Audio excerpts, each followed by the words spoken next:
Sanchez, location 1477 Torringford Street, assessor map 246 / lot 002 / block 058. Activity wetlands restoration. So I'll share the screen for what the restoration was that Ms. Guzman presented at the last meeting. I'll just bring this open.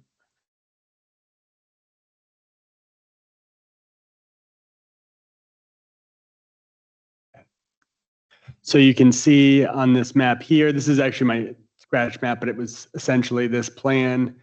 She's proposing marking the boundary of a wetland she had previously began to clear woody vegetation from and started mowing it. So she's going to mark those with boundary markers that she's already purchased from the city. And that includes this kind of area of lawn here. And then there's another area that's here that's in the actual map. It looked a little disturbed from aerial photos. I didn't get a chance to confirm, but suggesting in my latest memo that, discretion be given to me to kind of arrange a small amount of seed there for conservation to try to bring that back into a wetland condition.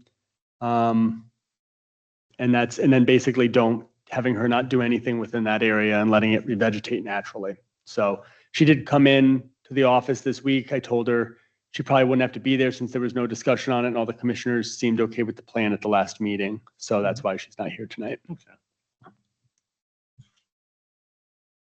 So this is for a permit? Yep. I have a motion. Do it right there. Okay, thank you. I make a motion to grant the permit to applicant Teresa Guzman Sanchez for location 1477 Torringford Street, assessors map 26 / lot 002, block 058, proposal wetlands restoration and installation of wetlands boundary tags with the conditions and recommendations listed by the assistant city planner, wetlands agent memo dated May 6, 2025. I'll second. All in favor? Aye. Aye. Motion carries. Okay. Next applicant, John Miller, location 2480 Newfield Road, assessor map 230 / lot 001 / block 001. Activity septic construction and stormwater diversion into wetlands. All right, I'm just pulling up the plan. So as a reminder, this was a I don't know who that was. This was a part of an enforcement action that happened some time ago. John Miller's representing Brian Whittlesey on Newfield Road. There was a prior permit issued for repairing a septic system that had a breakthrough near the Naugatuck River. That work was never done. And so this is a plan to revise the septic layout as well as a stormwater drainage pipe, which had been in conflict with the proposed septic system. So at the last meeting, the plan was nearly complete. Torrington Area Health has in fact approved this plan already. It's a little busy, but you can see here, this is the pipe discharge here. It's 15-inch diameter pipe. There was an issue that we had with the draft plan where it was going 10-inch, or it was going 15-inch to 10-inch, which was obviously going to be a problem there. So they revised that to show the 15-inch throughout. This is the existing. There's an original kind of location of that outlet that was going to be going right through the septic system.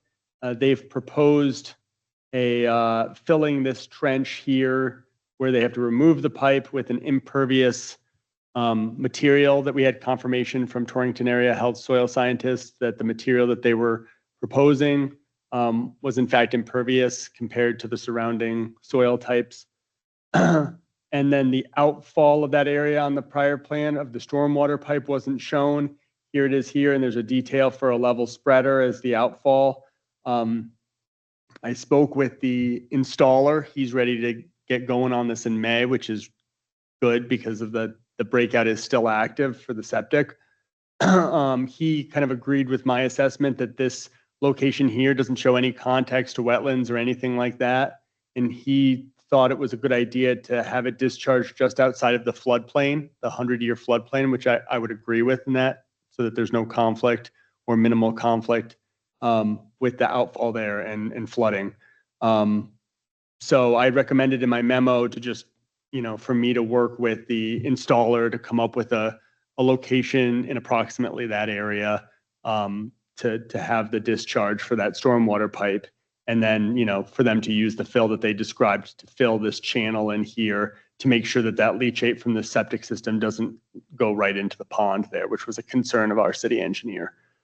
So I recommend approval of this plan with the conditions being, field designation of that outfall of the stormwater, and then filling of that trench with impervious material, which I laid out in my memo dated May 6th.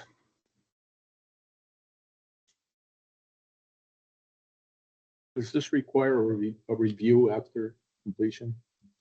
I'll be monitoring the permit. So, when the work is during the work and after the work is done, I'll be verifying its completion. All right. In area health, this is all also approved by area health. So they'll also be involved with inspections as far as the actual installation of the septic field. The septic breakout on this map, that's where it was leaking. Yeah, it was just a direct sewage discharge. It was intermittent. So I don't know, area health told me that it was probably, they would, use the facilities, and it would, however long it took to get through the pipe network and fill the voids, it would discharge at those moments. So Okay. Sometimes I'd be there and it would smell terrible, and you would, see it bubbling up through. Sometimes it would be nothing. Just a question on regulation. Mhm. It says here, no well is within 75 feet of the proposed septic system. What is the the law on that? So that's a health department. That's the Torrington Area Health Department code. And I'm not 100% familiar with how, where they draw their code out of. But I do know that 75 feet is the standard, Okay. clearance from a well that they need for all kinds of things.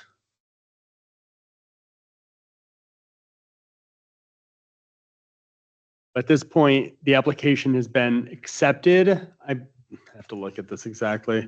I don't know, unless you remember, Christine, I think it was accepted, but there was no determination of significance made on it. Oh, because we were waiting to see where the outfall and the Yeah, I'm just checking my memo. I remember addressing it in the memo. let's see.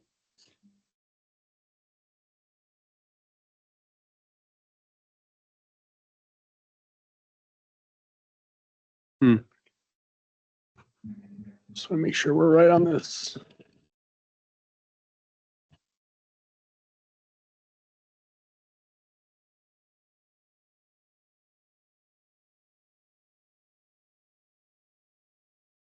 Yeah, deferred the determination of significant activity until final plans are submitted. Mm-hmm. Okay.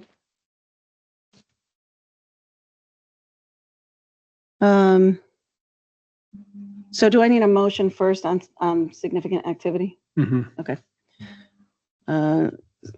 I'll move that there is no significant activity in this application. Have a second? I'll second the motion. All in favor? Aye. Aye. Motion carries. I move to grant the permit to applicant Jonathan Miller for the location 2480 Newfield Road, Assessors Map 230, Lot 001, Block 001, for septic construction and stormwater diversion into the wetlands with the conditions and recommendations listed in the Assistant City Planner Wetlands Agent Memo dated May 6, 2025. I make a motion to accept. Second? Second it. Oh, Second. excuse me, I second the motion. All in favor? Aye. Aye. Motion carries. Okay, next. Applicant Paul Kudzins, location 50 Goodwin Street, Red Mountain Trail. Activity construction of multi-use trail from Goodwin Street to Newfield Road. So for this application, this is the wetlands permit application for the new proposed Red Mountain Trail in the city of Torrington. We have on the line Matthew Omrod from SLR, who is the consulting engineer, project manager on this project. I guess during the last meeting, the commission accepted this proposal or accepted the application, but I don't know if there was a finding of significance on it. We said no significant activity. Okay. So I guess Matt, hopefully we'll go through the updated plans. There's a lot more detail on them. They were just submitted today. So I would, I recommend not making a decision today and, deferring decision till the next meeting, just because it's, we don't really have a chance to look at it and there is some new information, at least to me. But Matt, do you need, can you share the plans from your office, or do you want me to share and just direct me? Hey, Nate. Hey, good evening, commissioners. Yeah, my name's Matt Ormrod, for the record, with SLR Consulting. My primary office is at 195 Church Street in New Haven, Connecticut. Nate, I have the plans up. I have the application that was submitted through the online portal here, so I'm fine with just sharing my screen if that's okay. Yeah, that should work. Just try to share it and we'll troubleshoot if it doesn't work. Okay. Is everyone seeing this? Yep. Okay, wonderful. Okay, so yeah, as you know, the city of Torrington is looking to put in a multi-use trail. I'm actually going to flip down to. Can we turn up his volume? What? His volume? Yeah, I can try to turn up the volume. Sorry, I'm trying to get to a figure so that I could show you something on the screen rather than the text. Okay. Better? We'll see. We'll see when he talks. Yeah, sorry about that. Can you hear me okay? Yep. Yeah. Okay. So I apologize. My screen is loading here. Okay, so this is part of the soils report. That's part of the application. It's let's see, on page 77 of the application, this figure. So this is just our locus map. This might be more helpful. It's a little.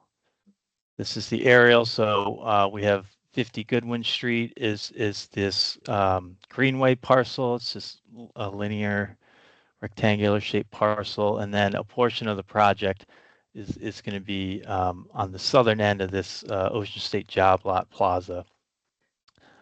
This is our sort of our study area in terms of wetlands and watercourse evaluation in yellow here. You can see it extends from the intersection of Farley Place and McDermott Avenue down here up towards Newfield Road. So we have, there were several wetland and watercourse resource areas identified during our site investigation. These are the green and blue areas, if you will, on my screen. We designated them certain names so that we could discuss them. And the multi-use trail was planned to go essentially along the inactive Conrail the railway. That's at that parcel. So that was the plan. So I will now flip back up to our plan set.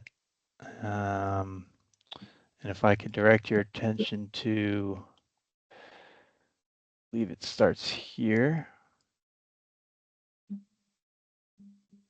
Yes, so actually it starts here technically. So yeah, I guess what I could do is just kind of walk you through sort of the impact areas. So on our plan set, we went through, we were on these ones I'm about to show you, we have existing conditions, including wetland areas, wetland resources. It's broken up so that the entirety of the proposed area is viewable on one screen. So I'll flip through a couple pages here, and we'll just kind of walk through the impacts that we've identified. To begin with, at the very southern portion of the proposed trail, this is the intersection of McDermott Ave and Farley Place. This is where we propose to start the trail at the southern end. There are no regulated resource areas here, so down in this little table here, we show no impacts. So moving, let's see, west and north. So if you'll notice, our screen's oriented a little different now. North is off to the screen right. Areas highlighted in blue here show regulated activities within the watercourse upland review area, and areas in yellow are wetland upland review area regulated activities. And these essentially just consist of building the trail. So right now, if you can see my cursor, there's a little bit of a tree row, sort of a windbreak along the southern portion of this parking lot. This is the Ocean State Job Lot building. The trail will go along this sort of vegetated strip near the edge of the current pavement. It comes up around the side of the building and then along the back, and this is where it starts to meet up with an existing walking trail. So the current property use right now is basically an active railroad, and people use it for walking. One area to note here is in green. I'll zoom in a little. We do have a direct wetland impact. So this is at the end of Goodwin Street. Goodwin Street is not shown, but it's up here. This is a proposed parking lot. Currently it's a dirt lot at the end of the road, a sort of informal parking, pedestrian access to the trail. So in order to accommodate the parking lot, we are proposing a small about 28 square feet of wetland impact here. So essentially this is we're pretty sure it's man-made. That this seems to be associated with stormwater drainage from the road. It's kind of like a swale, a shallow trough here, and it kind of flows off to the north. So we would just be filling a very small portion of that to accommodate the parking lot. And I'll go to the next page. Really, we don't have any direct wetland impacts for the rest of the trail until we get to the end. Everything, we did our best to avoid wetland areas. We went through a couple different alternative route scenarios. We tried to design this so that we could make use of the existing rail bed to the extent possible to minimize impacts to wetland areas. So, so this, as we go further north, We have our wetland areas are called out. It's this line type with sort of the black and phase and the gray behind it. And then we have our review areas. So this portion of the trail, which is sort of like the midpoint of the trail, everything being done is within a wetland upland review area. Again, these activities in the upland review area are really just grading, clearing vegetation, and installing the actual multi-use trail, the path. Our next sheet, this is sheet 26. Again, more upland review, regulated activities in an upland review area. Not much to add there. And then the very end of the trail. The East Branch Naugatuck River is off to the right here. There's currently a portion of the old railroad that still is serves as a bridge over the river. We are proposing to stop the trail short. So you can see there's a little turnaround here. And this portion of the Matt, the area- I'm sorry to interrupt. Do you mind just like zooming in on that whole colored area there? Yeah, let me know. That looks good.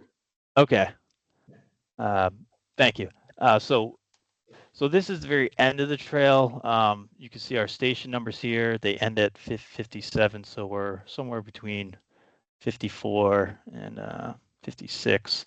But again, the color scheme here is yellow and blue areas. These are activities within an upland review area.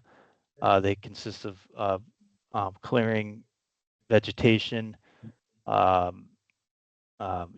fill, grading, leveling, and then finally the trail will be a bituminous concrete surface. So that will be the surface cover. The areas in green, these are direct wetland impact areas. So these are areas that we are proposing to conduct regulated activities within. And they essentially just consist of stormwater conveyance structures. So we have a wetland. Let me get the orientation for you here. So north is to the right. So we have a wetland to the west of the existing trail. We have this, we call it WA2 through WA12. And then we have a wetland to the east of the trail as well, down here. And essentially what is happening is in this area where you see this pink line, the water during high water events, it flows up and over the existing trail, and it sort of scoured out the trail, and then it flows into this wetland here. That flow follows the contours, heads north. It enters I believe it's a 36-inch pipe. Can't really, it's on this plan, you can barely see it, but the water is conveyed further north and then off the hillside and eventually into East Branch Naugatuck River. So what we're proposing to do in this area is just keep that hydrologic connection between the two wetlands by installing some stormwater pipes. These will be 24-inch reinforced concrete pipes. They're going to have inlet and outlet protection to minimize the amount of silt and sedimentation that flows through these pipes. There's going to be some cut and fill. You could see by this line up to the top.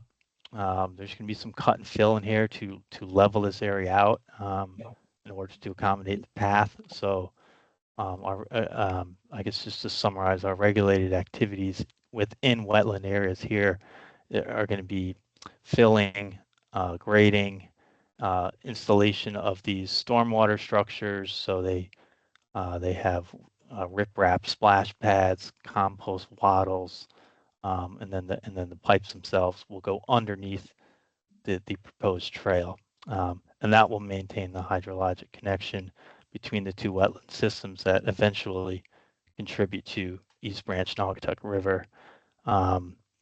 We are the pink line here shows we are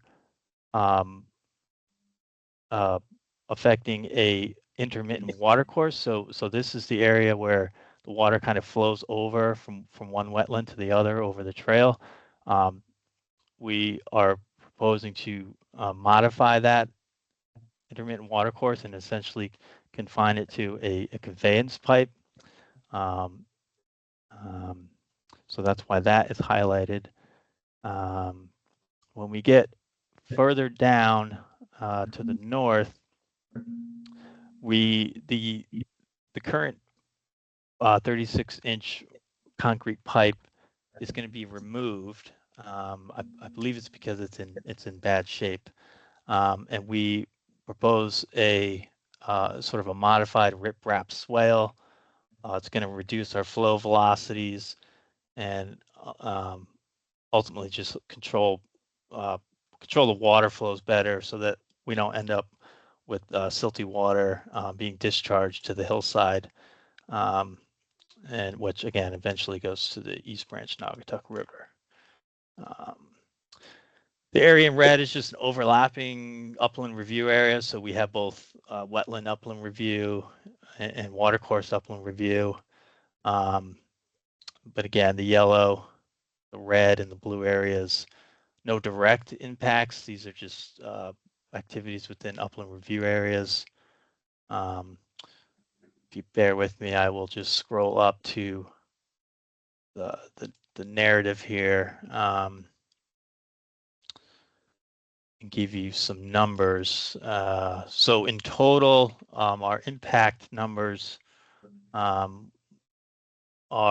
about 3,500 square feet of direct wetland and watercourse impacts. Those were those green areas where we are proposing regulated activities within the boundaries of wetlands and watercourses. Those are essentially those are just clearing existing vegetation, grading, cut and fill, and preparing for paving a multi-use trail.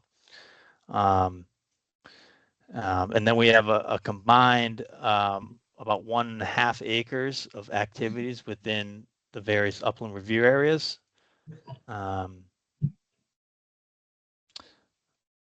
And I believe that is all I wanted to walk you guys through. If you guys have any questions or comments, I'd be happy to answer that for you. If you scroll back to your drawing where you had those connected basins, Slide 32.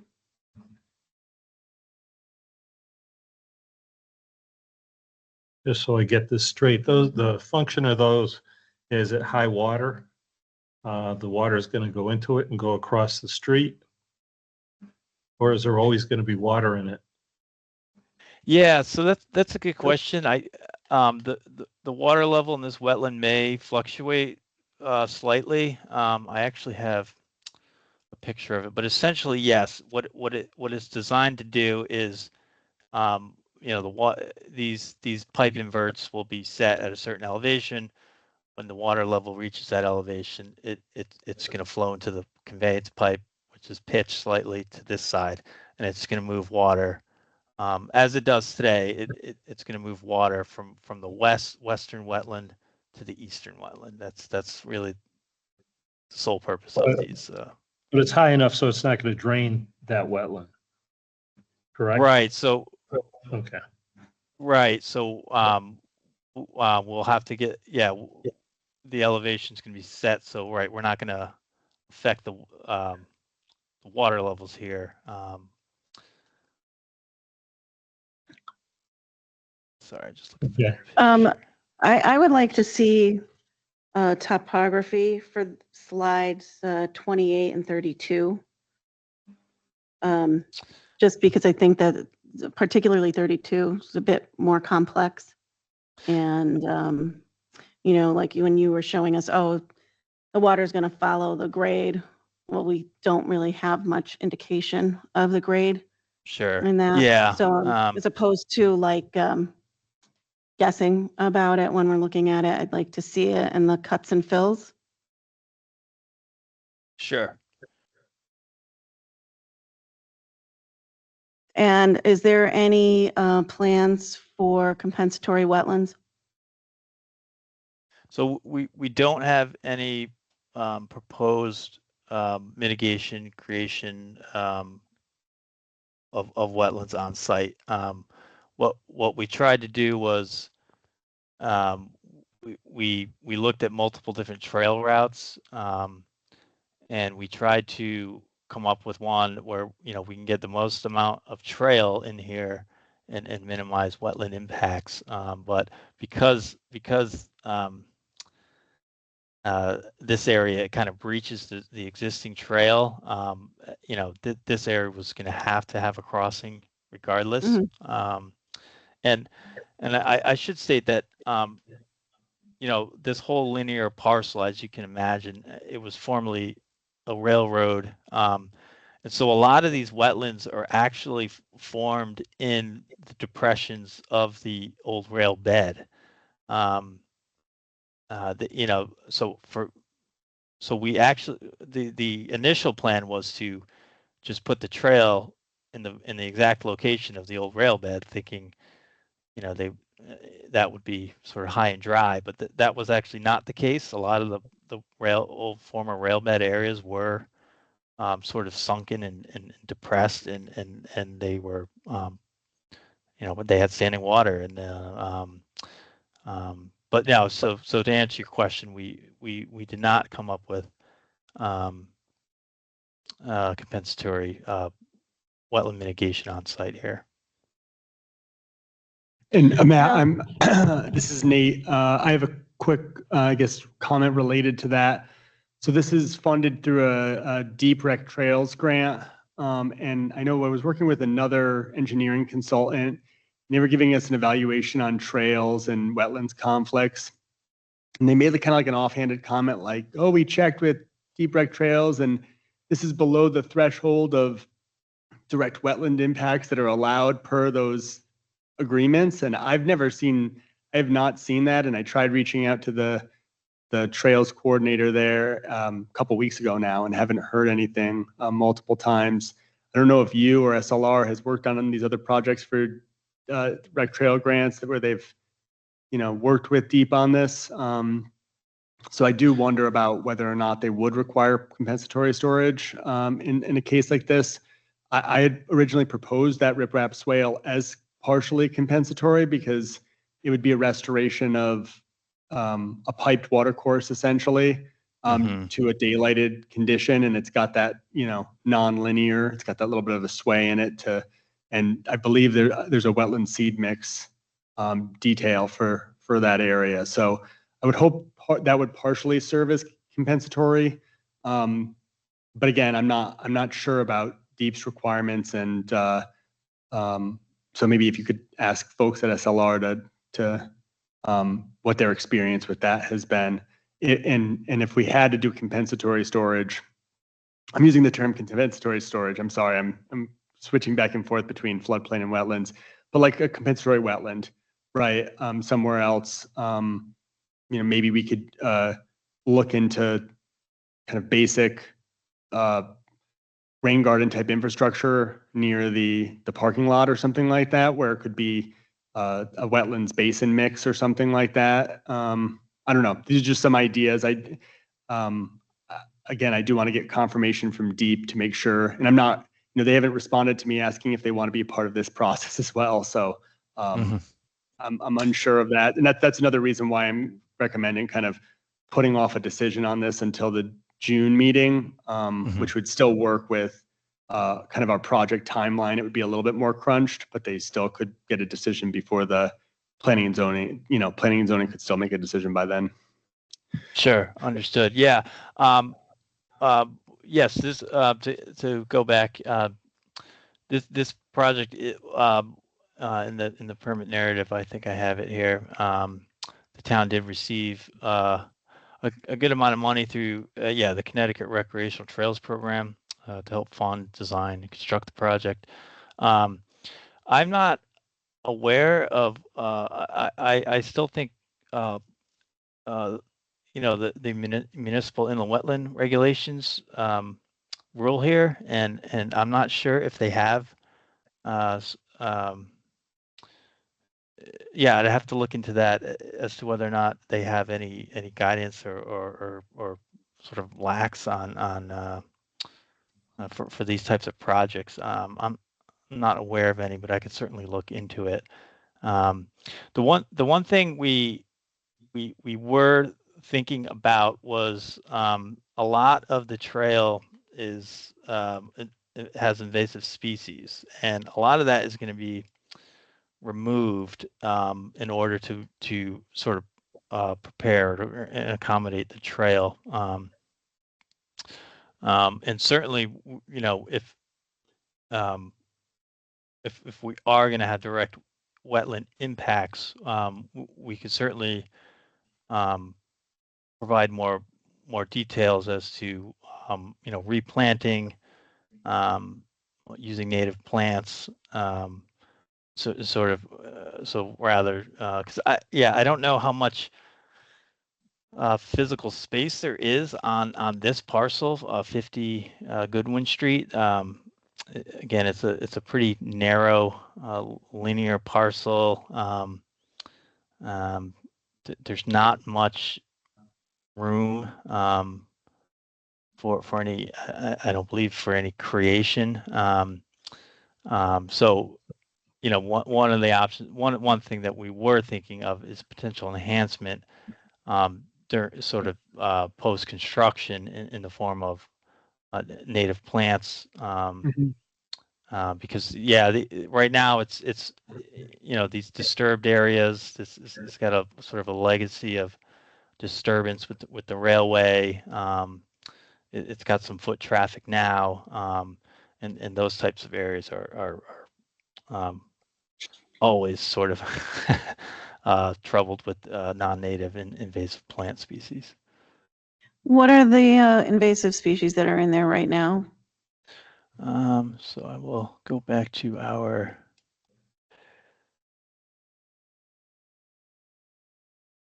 soil report. Bear with me. So we identified multiflora rows. This goes by each wetland. And usually for these reports, we're just looking at sort of the dominant vegetation. We're certainly not doing a comprehensive species inventory, but multiflora rows we saw out there, black locust. I believe there was some winged euonymus. Winged euonymus.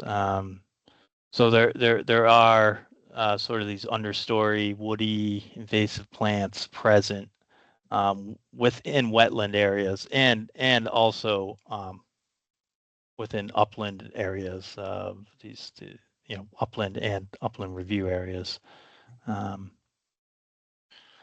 How wide is the area of clearing on either side of the trail? I believe that varies too a little bit. Let's see here.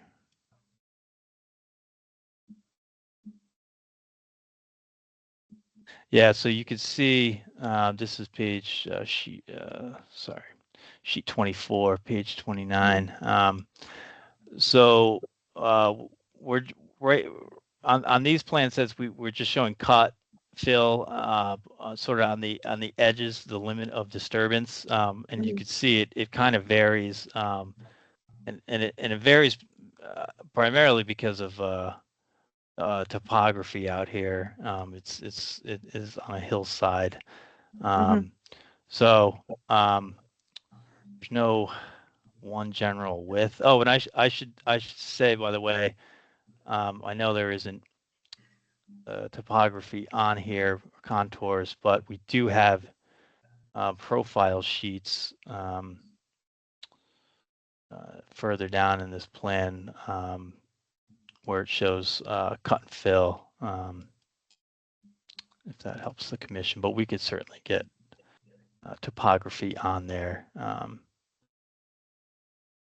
I mean, my thinking would be if there could be topography on that one sheet that shows the majority of impacts, and then in the area of the, parking area where there's a little bit of impact there, that would probably be sufficient in my opinion anyway. Matt, on this slide here, crossover pipes, if you could just slide it up a little bit. Did I hear you say that the trail is not following the rail bed at that location? That the trail is north of where the existing rail bed is? Yeah, yes, that's Oh. correct. And that's actually true for most of the proposed trail route as shown on these plans. It meanders away. So if I this is a good example here. So on sheet 25, you could see these wetland areas that I got my cursor over. They're kind of rectangular shaped. So this is the old rail bed. It it eroded, it settled. They pulled the ties and rails out, and so it kind of left a depression in the landscape, and they have now filled with water and So how much aggregate would have to be brought in, or how high would the aggregate be that has to be brought in to bridge that area where the two pipes are? Is that a low swale presently? That's a good question. So right now that the intermittent water course flows right over the trail. I know we have a good picture of it, if you bear with me. I would have to look at the plans a little closer and perhaps talk to our engineer. Okay, here we That's go. it right there. Yeah. Yeah, so this is what it looks like now, that the trail, yeah, abruptly just kind of ends because this water course is flowing over it, and you can kind of tell from the picture that this elevation is pretty high. Honestly, it's substantially higher, but than this elevation down here. But So it does like, it crowns about where that crossover is, or yes, is it? yeah. So yeah, the high point is probably on the west side of this Okay. currently.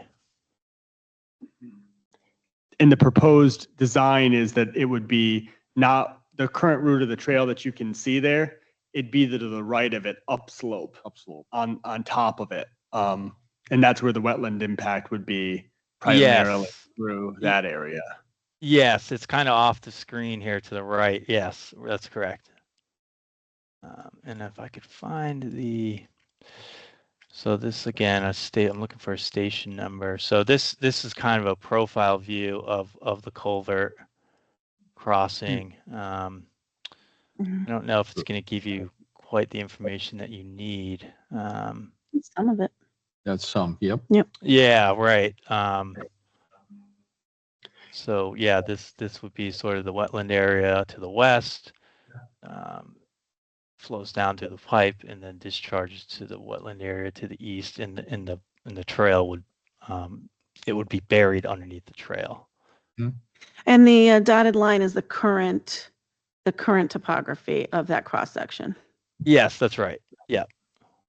Oh, so you can kind of see the depression all the way to the right, or a little bit to the right. That must be where the trail is now, maybe. So if you go to 10, Yeah. Yep. right there, Yep. that's where the trail is now. So Uh-huh. it'd be bumped over.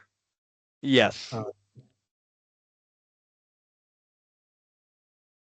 Yeah, and that was, you might look at this and think, well, why couldn't we just go right between the two? And it's and this area over here is quite steep. So it really wasn't feasible to route the trail sort of further east to avoid you know, filling these ends of this wetland area.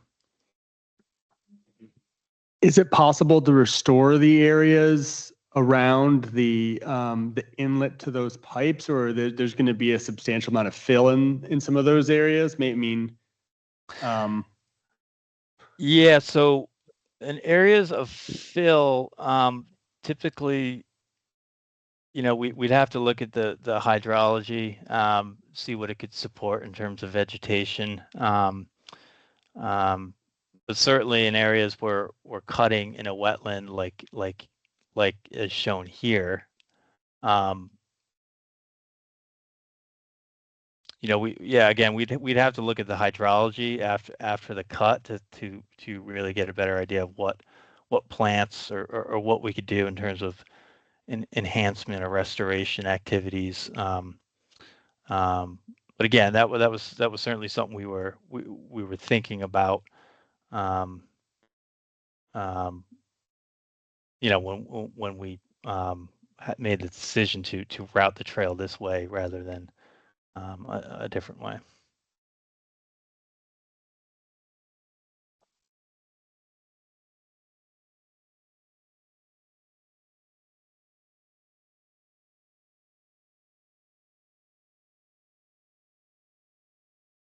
Any other questions? So this is going to be a Tabled. table. I move that we table the application for Paul Kunzens, 50 Goodwin Street, Red Mountain Trail for construction of a multi-use trail from Goodwin Street to Newfield Road. I'll second the motion. All in favor? Aye. Motion carries. Okay, thanks. Yeah, thanks, Matt. Thank you. Thank you for your time. Have a good night. You too. Okay, next is new business. Discussion with Alan Borghese regarding wetlands on 3651 Torringford Street.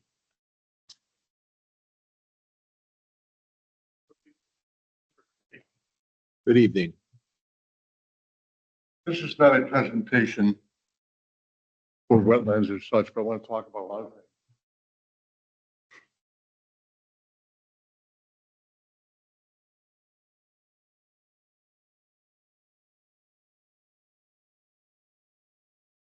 And Alan, I'm sharing it on the screens too, just so that it'll be on the recording and the commissioners will have a copy. Yeah, so I mean, this is what you sent me, so, okay. That's old school. Used to have to bring in History here. Hi, how 15 you all copies. I own the building where Dymax is. We were trying to get them to extend their lease. And they indicated to me that they're not willing to really extend it for a very long period of time because they have ideas of moving. I didn't understand what they meant. As a meeting, and by the way, my family is a 50% owner of the building. Andy Bachman, who owned that factory, gave his son the other 50%. The other son running the business.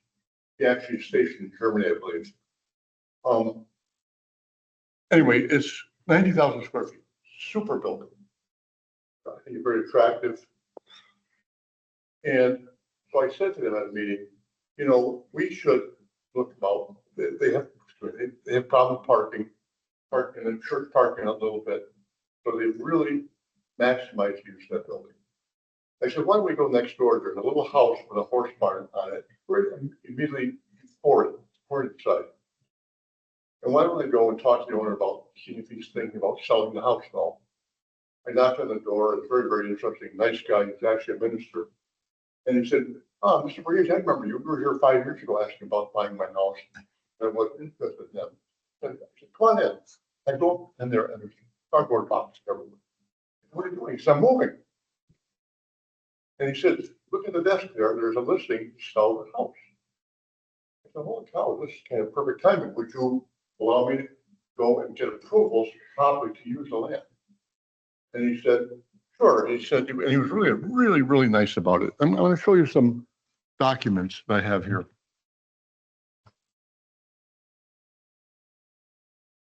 And so what I've put up on here, this is the property that Mr. Borghese is talking about, and he's labeled the Dimax building as well. Yep. Yeah, informal meeting, yeah.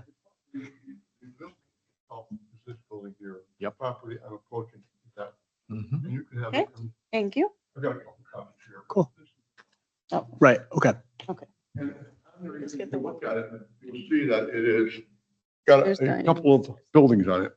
And those are, there's a house and a barn. This one. Oh, is there one underneath?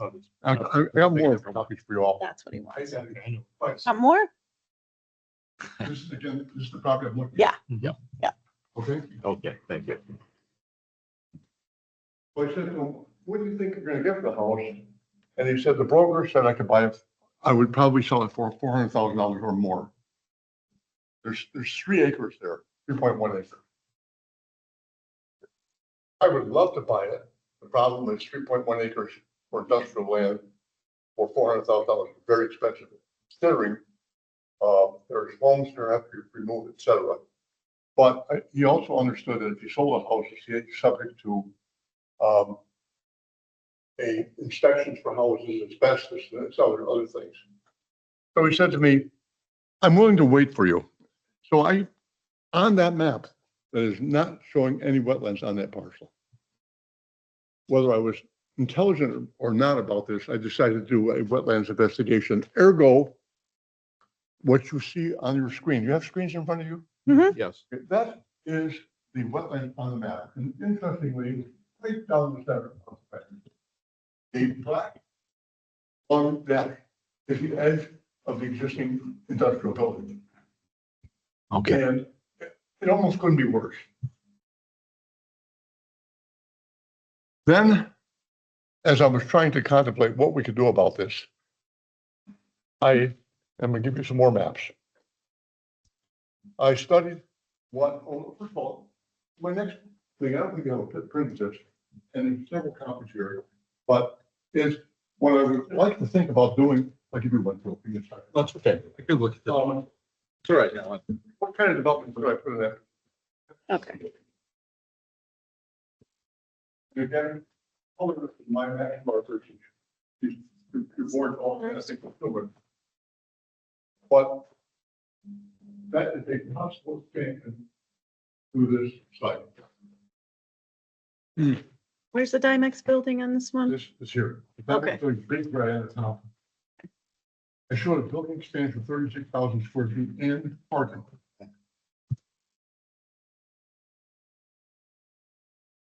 And if you notice, that company has 230 employees. From my personal view and from the city of Torrington, we do not want to lose that company.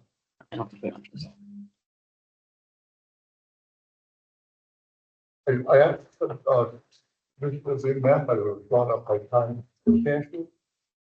And he wrote me a letter, which I not give you because this is just verbal at this point, that the quality of that wetlands is very low quality. The capture has been trampled by horses. There is no wetland species plants at all. It's been trampled and it's very dense because the horses basically trampled it for years. And it's not significant wetlands. Now, if you open the next sheet, you're going to see the drawings for what I really, when I built that, the industrial building originally, there was a wetland right down the middle of it. I went to the Wetlands Commission meeting way back, this is like 20 years ago. And they decided that this was not a worthwhile enterprise. I said, okay, fine. I walked out my car, believe it or not, they came back, knocked on my window, they came back in, we opened up, we decided that the economic benefit of the factory was worth belongs to the wetlands. Interesting, right after somebody reported this to the federal government, whatever it is, they came down and they approved it also and said, this economic development is worth the, you know. Next one is, we got the next one. Next one is.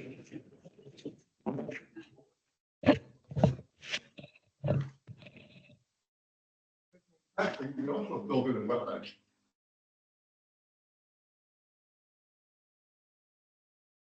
And sites at that time needed an expansion of a building and parking to stay in Torrington, and they are still there, but they probably holler 200 feet. I have no idea. Yeah, when was that done? The dates on that, we have to win it. Okay.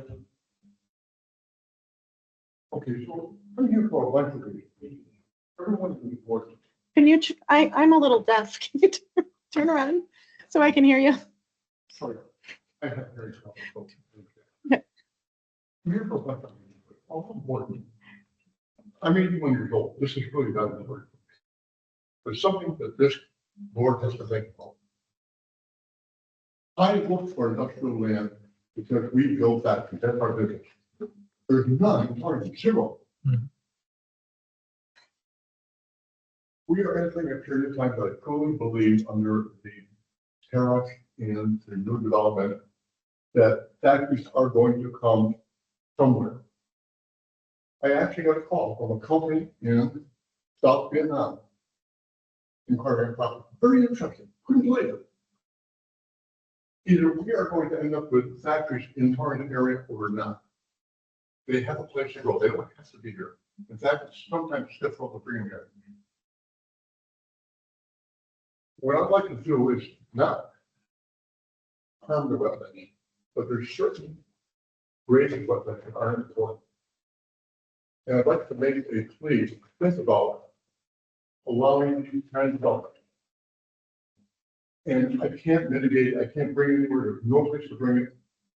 But to realize that the economic benefit by far worse.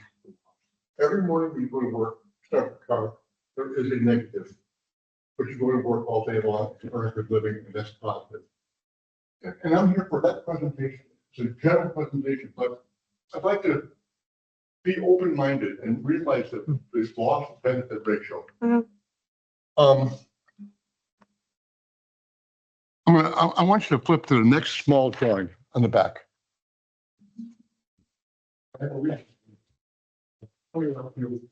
That's.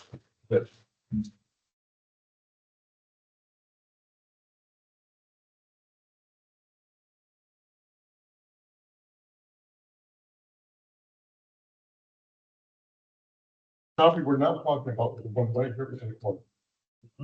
That's property. Yep. The next property over has a property I'm talking about. now, Yes, right there. As this property. Yes. Yeah, right. I don't know if that is in, that is zone industrial.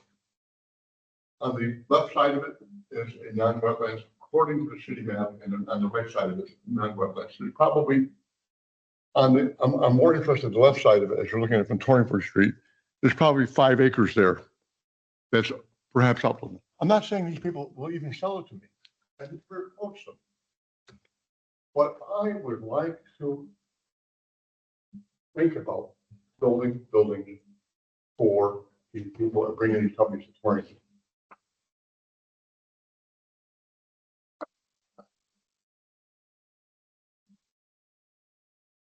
Let me just see, I made some notes here.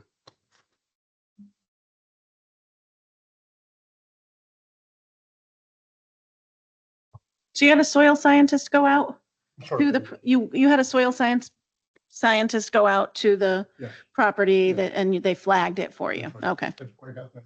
Yeah, that's Yeah. where you got that map. Okay. And he'll make testimony here about the quality of well. Yeah. But you can see on that piece of land, if I want a significant development, a regional development, I can't move it, mitigate it, Mm-hmm. move it around. I can build some nice wetlands plantings in that retention pond. I can Mhm. make it nice. Yep. But it has to be that one particular place where it is blocked. And by the way, that was because it was wetlands, cut off by sites, cut off by night. Right. Right. Oh. Okay, here we communicate, because I'd like to get the next meeting. I sent a copy of this tonight. I sent a copy of this to my partner, Brian Bachman, who's in Alabama or somewhere over here.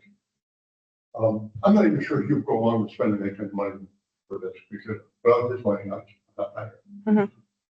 But I would like this commission to be aware of the possibilities, good part of this, and the detriment.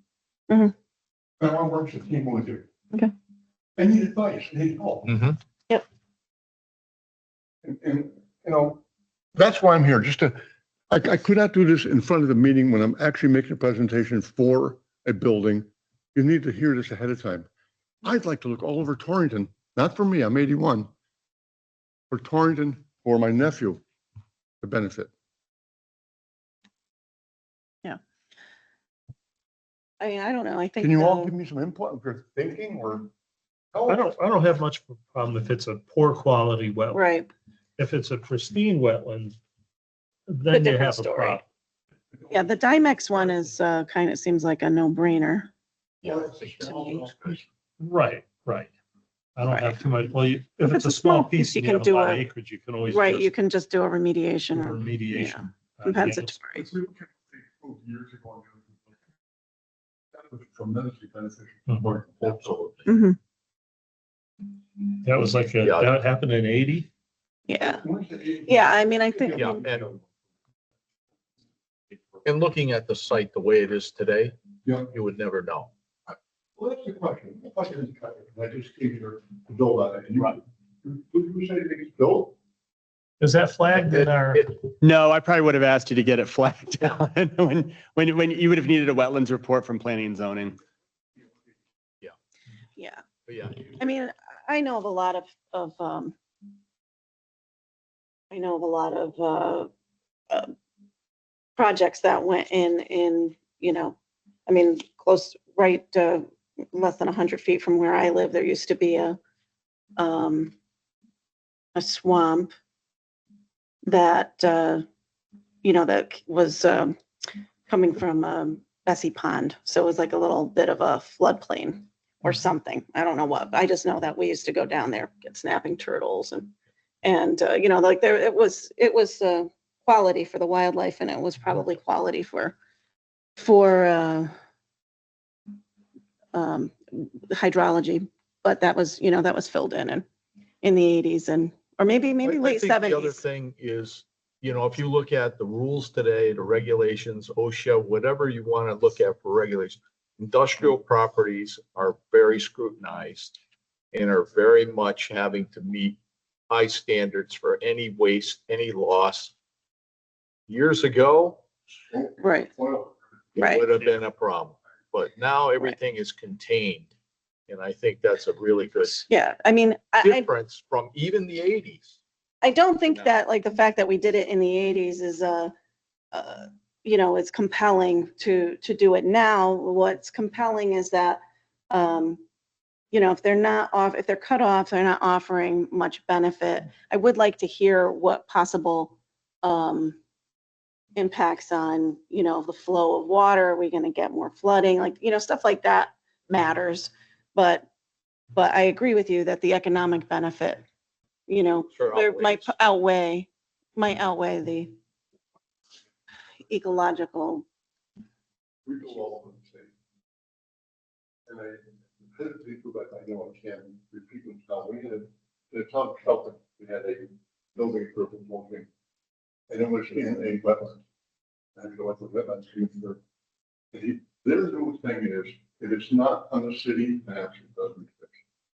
Don't ask, Don't. don't jump. Right. And they said, we need both. And we recognize all the ones that are not in the city map are really important wetlands, like this one. Mhm. We wouldn't get it on the map, we don't care about them. And I'm seeing this trend all the way through that people are becoming, I'll say wise for my question, so I use different words. But wise is recognizing there is a good give and take. And like I said, I'm gonna make application. I don't know if we call this even a formal hearing, I have to have a public hearing or not. But I'm trying to all. Mm-hmm. That's And it. I'm saying, say way too much money for a piece of land. Yeah. But Mm-hmm. So what type of wetland soils? Was it just poorly drained soils? Was it hard pan? What was it? I wasn't going to, and I can let you read it. And from a staff perspective, and to get to Alan's question about the hearing and all that, I mean, my recommendation would be that there probably should be some kind of compensation, whether that's the size of that can be something, you know, a basin-esque sort of wetland with some wetland plants in it or something as some kind of compensation. I don't know if it has to be, I don't think it has to be reciprocal, like acre or, Right, you know, no. square foot for square foot. But You have something that's really low quality, you make something that's small and higher quality. so that would be my recommendation probably when the application comes in. But I will say that if it does, for the determining of significance, I would say it probably should have a public hearing if it's going to go that route though. Especially if there's no compensation, it should definitely, if there's no compensation, it should definitely at least go to a public hearing because of the impact to those soils. If there's some kind of compensation made through constructed wetland of whatever size you think makes sense, then I'd say maybe it would be okay to get around to doing a public hearing for that.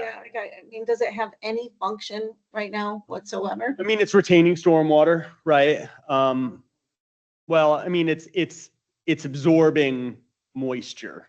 And it is perched above the Dimax the grades here are weird, right? I mean, I'm not saying that this disqualifies it from this. I'm just, right, like, Dimax is set down, right? From this grade, it's like, it's kind of there's like a weird step down. So I don't know what the water, Right, so could that affect the? well, and maybe there's a constructed fix for that, doing some kind of tiling drain or something to move it around.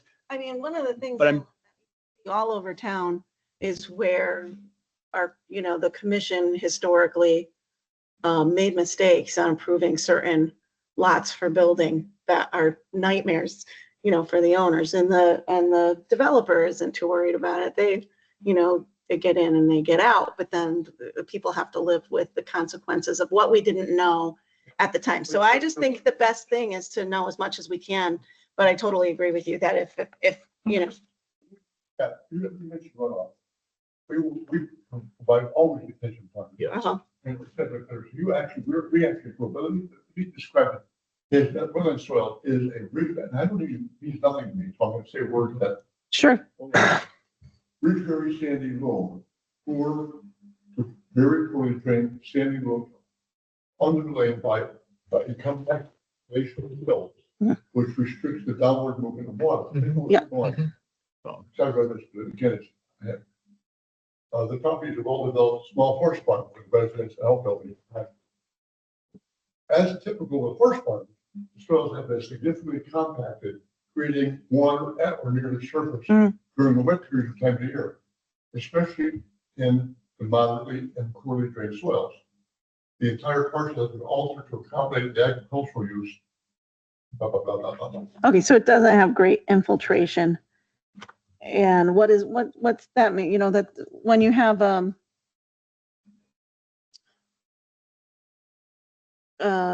it's basically that, in a wet period, it just kind of gets muddy It's there. built up. Wetland soils have a good retention of moisture. Yeah. right?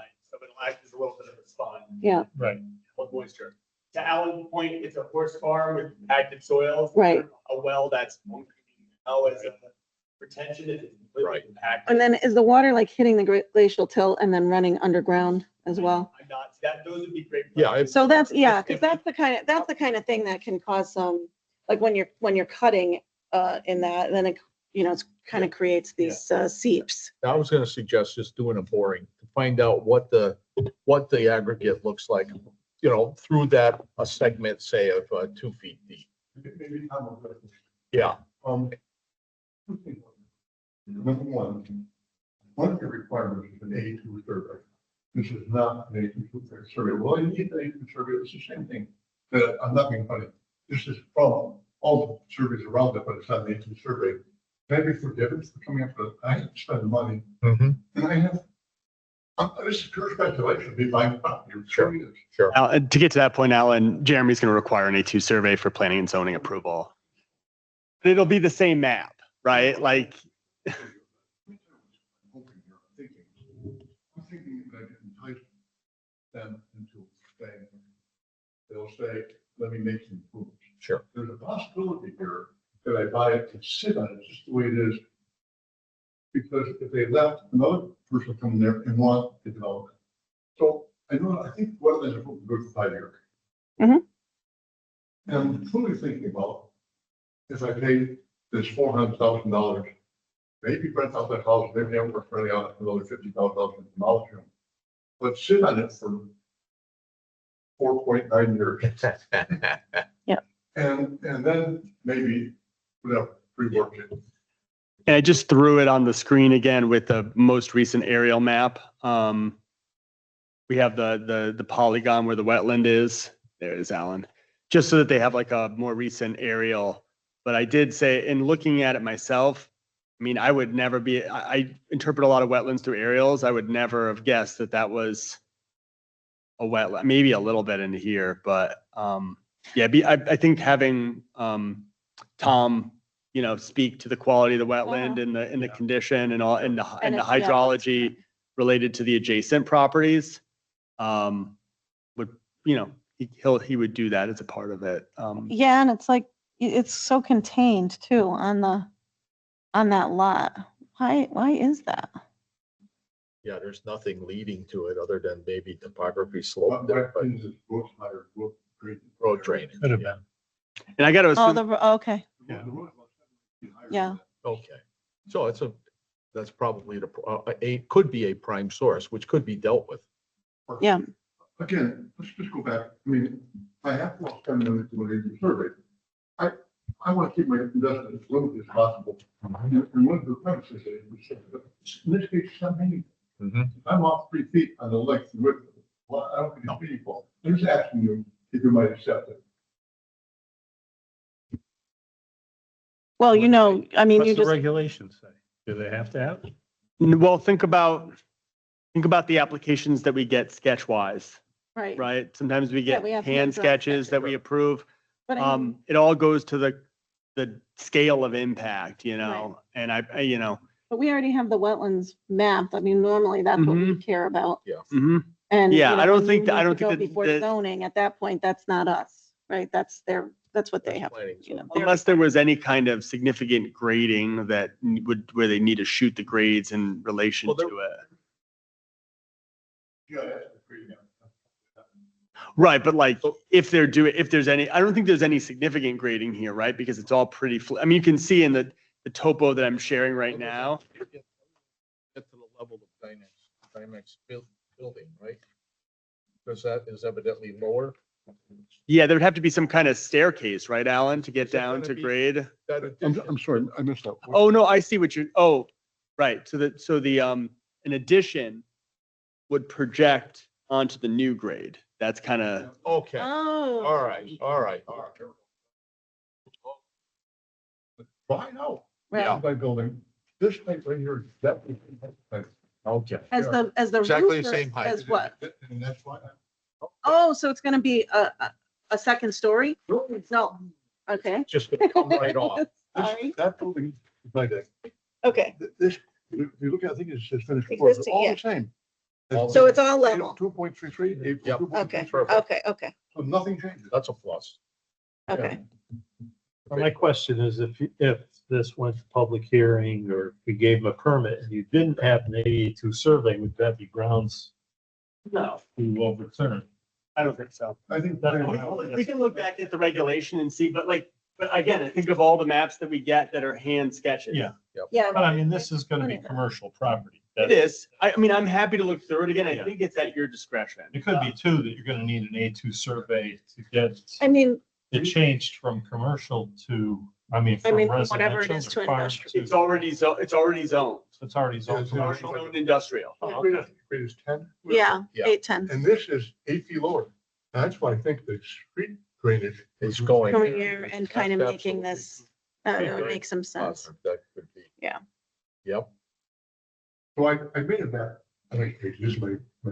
Yeah, yeah. Good. But I made it, I'm showing the drainage and everything else. I intend to put here, make Yeah. it work. The It'll, water is discharging where it does now. sure. That's my property. That's yours, okay. So I'm gonna be here 1 month. Well, I think that's very positive thinking. Yeah. I believe the same.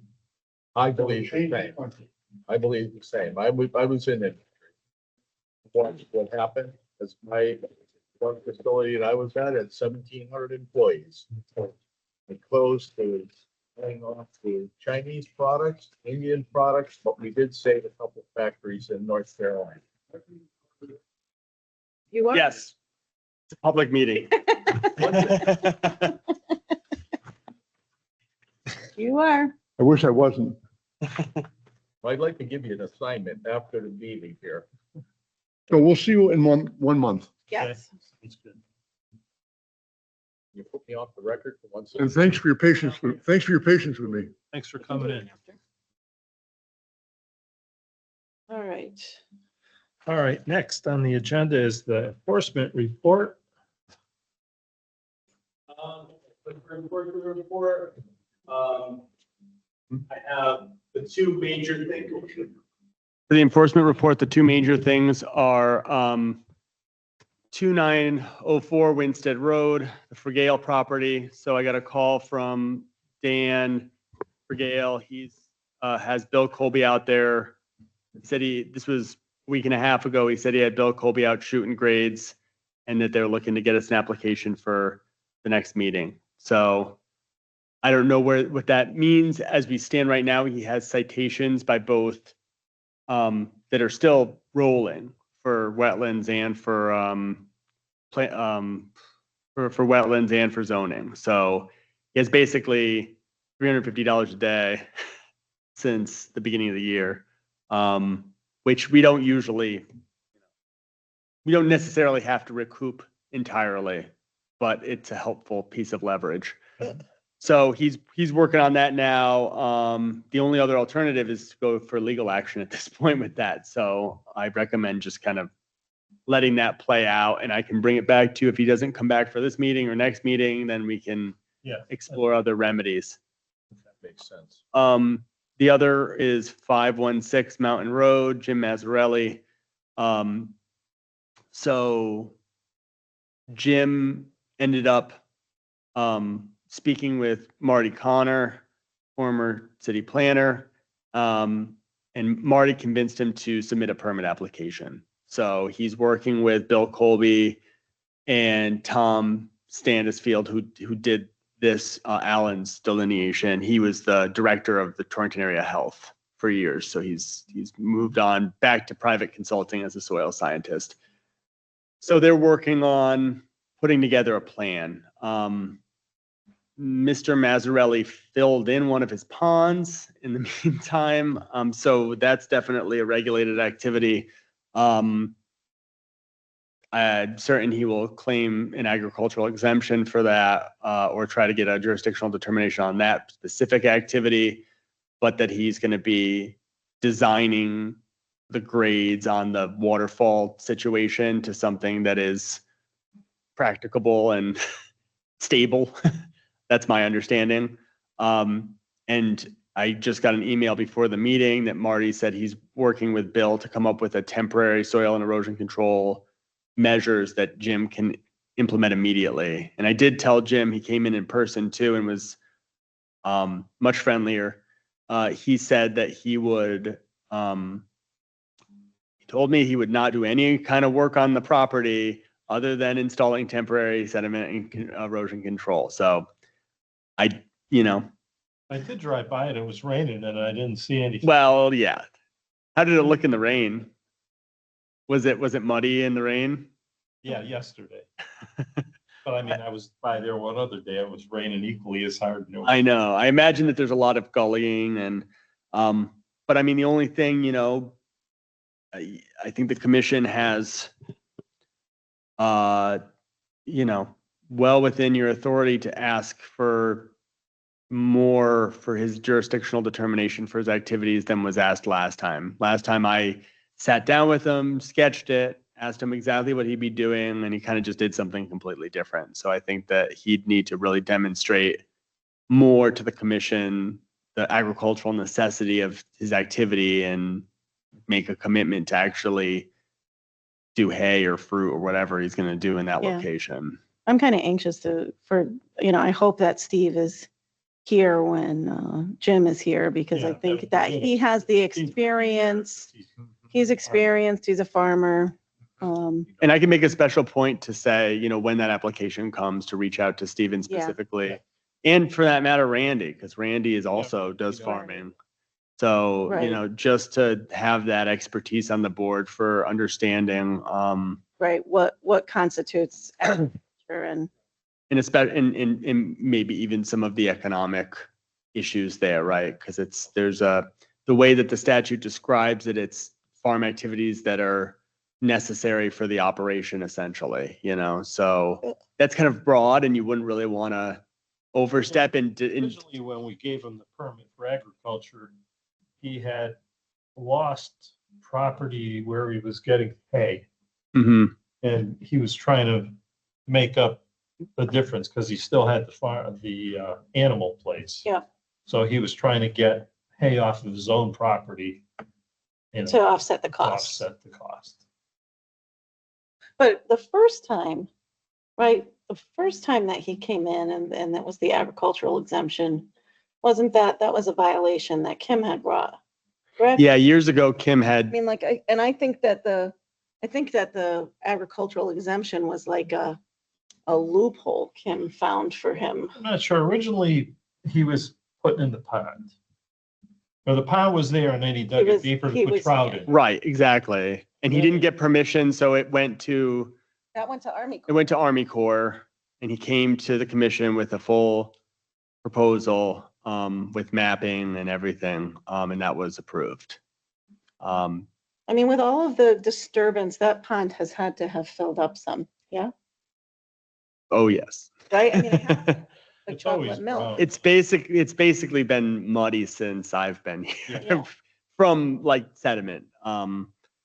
So, I mean, again, I think it's, you know, with the agricultural component of it, I mean, you're well within your ask for him to demonstrate why he would, you know, why he needed to fill, well, I guess the pond, but as far as irrigation, you know, if there's questions about irrigation, you know, there's a way to calculate what your needed capacity is. And if he's planning on more, then he should be proposing that he's going to do more to meet that capacity. I mean, there's more information without it being even an engineered report that could be provided as far as like why certain activities are needed. So that's just my thought before any application comes in. I think Marty said they're going to shoot for getting something in by the June 17th meeting. So in June, the meeting got pushed because of a room conflict. So it's like mid-month. So we have a month and a half between meetings. So they have quite a bit of time. Bill Colby is not notoriously quick. So, you know, we'll keep tracking on that. Okay. And then I had two other no agent determinations. And then I have a couple notices, one from the Siting Council regarding the application on West Hill Road for the new solar facility there. So they've submitted their petition to Siting Council, and traditionally conservation has provided comment, but if wetlands wanted to provide comment, that, you know, Were there wetlands on, what do they have? there are wetlands on the site. They're down gradient of the project outside of the upland review area, I Mhm. believe. So I don't know if there would have been any jurisdiction. I know In we that permitted case. that for a development. Right. It was originally permitted for development, and this would be a slightly different kind of impact, you know, but it would be, I think the impacts would be further from the wetlands in this case. Yeah. What I remember reading on the one on the Litchfield line, I don't know what that one's called, but I had to go through all of the history, the Siting Council, looking for some information. And their permitting process is incredibly stringent, was what I recall. Like when I was looking at all of their calculations for hydrology and stormwater and stuff like that. Yeah, people say, you know, whatever anyone's opinion is on the projects, that's separate and can be whatever. But as far as the engineering for those is being reviewed by deep. And they have like trained hydrologists that are used to doing this stuff. And so they're providing better comments on that level than we usually provide. And then, you know, and it goes through that whole level of review. And then I know I went out, I asked to be part of that Litchfield project, the giant one that went in on the Litchfield Torrington line. And they had 2 sets of environmental monitors, the soil and erosion, conservation district has an MOU with the state that they monitor, and the project manager or the project team had to hire an independent consultant. So they were on the site weekly or more looking at soil and erosion control and actively like requiring them to do updates. And they would go out and they would drive this giant site on an ATV and they'd be like, fix that, fix that, fix that, fix that. And they'd be constantly like, and that's a level of monitoring that if that was permitted through us, I would never be able to, would never have the time to keep up on that kind of thing. So, but regardless, that's just, so this is just a notification to Jay for that. Yeah, I got one last time. I think I got the paper. Yeah, yeah. And then the other one was just, I thought this was kind of interesting, but I should and don't usually report out on these. This is just a deep application for treating the Reuben Hart and North Pond Reservoir. Well, Reuben Hart's ours with copper sulfate and sodium carbonate as a treatment. Oh, So it's like a pesticide. It's through their license. But I thought it was interesting because I was like, what do those do? Like, why? I'm just curious about that. So I looked into it a little bit. And the copper sulfate is a treatment for algae. And then the sodium carbonate neutralizes the pH effects of the copper sulfate. And then it like, In your pool. Acid wanting plants, Yeah. like blueberry plants. Plants, any of those, yeah. so the sodium carbonate, so the baking soda that they pour in Yeah. as a part of that bases, neutralizes the pH for drinking water. I just looked into it because I was like, I don't even know why they're like, we just get this packet and it just says we need to do this. Limestone in too. Yeah. do you know, this is pretty much off topic, but is Stephen grazing on that solar project up on the Litchfield? I don't know. I don't think that's done yet. It's not finished? Well, it's almost finished. Part of it, they got their CO from the Torrington side. I think that the Litchfield side is held up Okay. because that's further down Wilson Road. Like you can see it on the right there, but I signed off on the CO for all the electrical for it, but mostly because I have to sign. We have no How control. about the one near Lover's Lane? What's up with that? That is interesting. So, there's a lot going on with that. So what's happening right now is that they received their approval to do the Lover's Lane site from the siting council. Independent of that approval, the city had a 66-foot highway easement to run a road to the back of Major Bass Park. It was essentially a useless thing because it was a straight line and there's all kinds of grade changes and wetlands that it went right through. And it was basically an artifact of a gifted easement from the prior landowner in the early 1900s.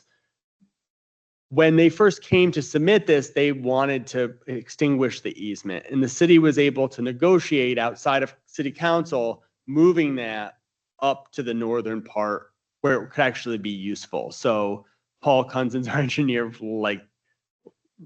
leaned on them a lot and got them to basically design a road that could be built on those really steep grades up Lover's Lane that would go around the wetlands and then into the park. And they did that and created the easement. And then it got to the point of execution and city council is not in favor of the project.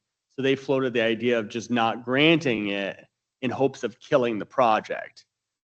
It's not, they articulated to us, and I believe them in this case, it's not going to kill the project. They're just going to remove the small amount of solar panels in that area and proceed without giving the city an easement at all. So we're kind of caught in a little bit of we have to just wait to see if city council will grant this easement exchange. If they do grant it, then the city will gain, probably more likely than not, a trail access up and over to the back part of the park there where there's a current trail system going in. There's a logging job up there. If they don't, they'll probably end up with nothing and they'll just proceed with removing the few amount of solar panels that they have to within the easement area, and it'll go up either way. That's my read of it. I don't know for certain, but so anyway, so that is with council right now as to whether or not they want to grant that, but it was approved by the siting council. All right, I guess next is motion to adjourn. I make a motion to adjourn. Second? All in favor? Aye. Aye. Motion carries. But I wanted to ask Alan. Not yet. Oh.